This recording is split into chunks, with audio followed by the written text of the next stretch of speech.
आइए एक कहानी सुनाते हैं। यह कहानी है हमारी अपनी यानी होमो सैपियंस की कहानी। एक बंदर की तरह दिखने वाले और झुककर चलने वाले प्राणी ने जब जंगलों से बाहर कदम रखा तो उसके साथ कुछ ऐसा हुआ जिसने उसे जानवरों से अलग कर दिया। जिसने जंगलों में रहना स्वीकारा वे सब जानवर कहलाए और जिसने जंगल से बाहर निकलने की हिम्मत दिखाई वह कहलाया इंसान।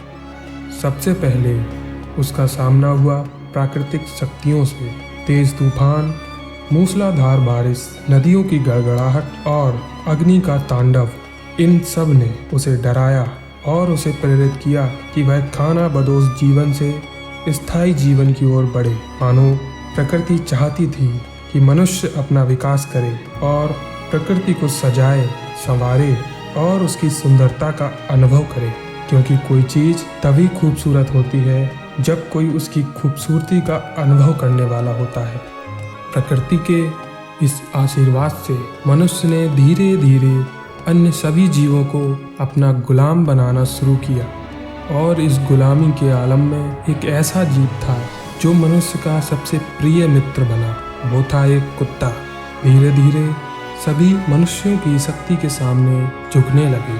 आज भी मध्य प्रदेश के रायसेन जिले के भीमबेटका की गुफाएं आदिम मनुष्य की शक्ति का प्रमाण है। ऐसा लगा मानो प्रकृति ने स्वयं को मनुष्य को सौंप दिया हो।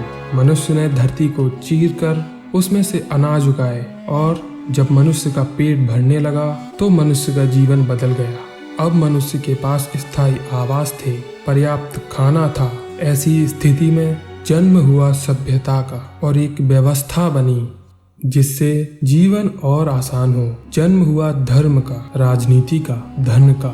धीरे धीरे मनुष्य के जीवन के संघर्ष कम होते चले गए और सुविधाएं बढ़ती चली गईं और इन्हीं सुविधाओं की लालसा ने मनुष्य को अंधा कर दिया और मनुष्य पृथ्वी की प्रभु जाति बन गया। यहीं पर मनुष्य प्रकृति के उस उपकार को भूल गया और उसका स्वार्थ जागा तो उसने सिर्फ अपने बारे में सोचा। जिस प्रकृति ने अपनी खूबसूरती के अनुभव के लिए मनुष्य को बनाया उसने उसकी खूबसूरती को नष्ट करना शुरू कर दिया।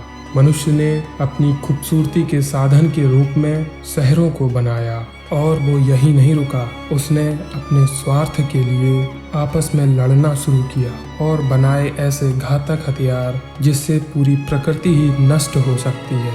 युद्धों का जमाना आया। युद्ध तो इस प्रकृति में हमेशा से मौजूद थे, लेकिन उन युद्धों और इन युद्धों में मुख्य अंतर था उद्देश्य का।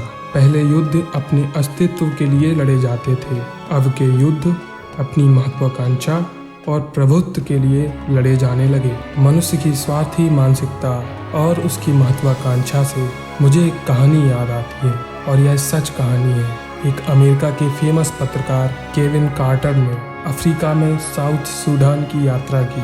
उस दौरान साउथ सूडान में खाने का संकट चल रहा था, यानी अकाल पड़ा हुआ था। उस पत्रकार केविन कार्टर ने वहाँ पर एक फ़ोटो खींची।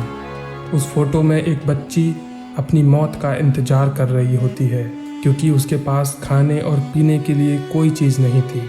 वहीं उस बच्ची से कुछ दूरी पर एक गिद्ध बैठा हुआ था। वह गिद्ध यह इंतजार कर रहा था कि इस बच्ची की मौत कब हो और जब इस बच्ची की मौत हो तो वह इसे खाए। इस फोटो को खींचकर पत्रकार केविन कार्टर ने अमेरिका में सबके समक्ष दिखाया और दुनिया को इस स्थिति से अवगत कराया कि अकाल कितना भयानक होता है और उसे इस तस्वीर पर पुलित्जर अवार्ड भी मिला।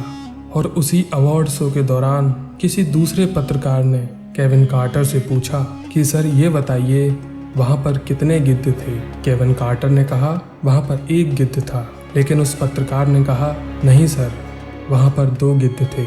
एक गिद्ध वो था जो इंतज़ार कर रहा था कि यह बच्ची कब मरे और मैं उसको खाऊं, और एक आप गिद्ध थे जिसने उस बच्ची को वहाँ मरने के लिए छोड़ दिया और उसकी तस्वीर निकालकर आज पूरी दुनिया में वाहवाही बटोर रहे हैं। इस बात का केविन कार्टर को इतना बुरा लगा और इतना आत्मग्लानि हुई कि उन्होंने कुछ समय बाद आत्महत्या कर ली। ये मनुष्य का इतिहास है, ये मनुष्य की महत्वाकांक्षा है।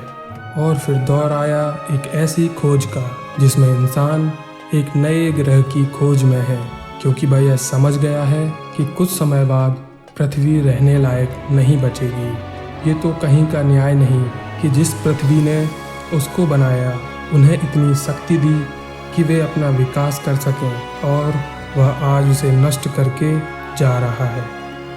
आज मनुष्य को अपने जीवन की यात्रा के शुरुआती दौर को देखना होगा कि जब जंगल में सब एक साथ रहते थे तो क्यों प्रकृति ने मनुष्य को चुना कि वह जंगल से बाहर निकले और अपना विकास करे। हमें यह देखना होगा कि अगर आज हमने पृथ्वी को रहने लायक नहीं छोड़ा है तो कहीं ना कहीं हमारी जीवन पद्धति में दोष है। क्या आपने कभी अपनी वास्तविक पसंद को देखा है?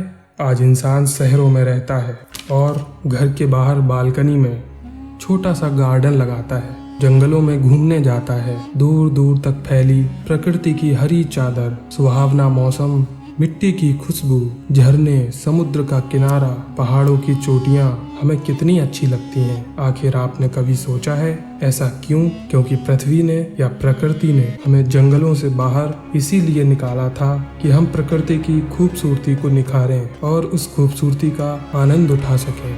यह है मनुष्य की जीवन यात्रा, जो एक जंगली जीव से शुरू होकर जंगल के विनाशकारी जीव तक जाती है। अब समय है कि हमें अपने जीवन को प्रकृति के साथ तालमेल में रखना होगा। अगर इस वीडियो ने वास्तव में आपको अपनी यात्रा से परिचित कराया हो तो हमारी एक गुजारिश है कि आप हमारे चैनल को सब्सक्राइब जरूर करें और इस वीडियो को ज़्यादा से ज़्यादा शेयर करें, क्योंकि आज ज़रूरत है इंसान को जागने की और यह वीडियो इस दिशा में एक प्रयास है। धन्यवाद।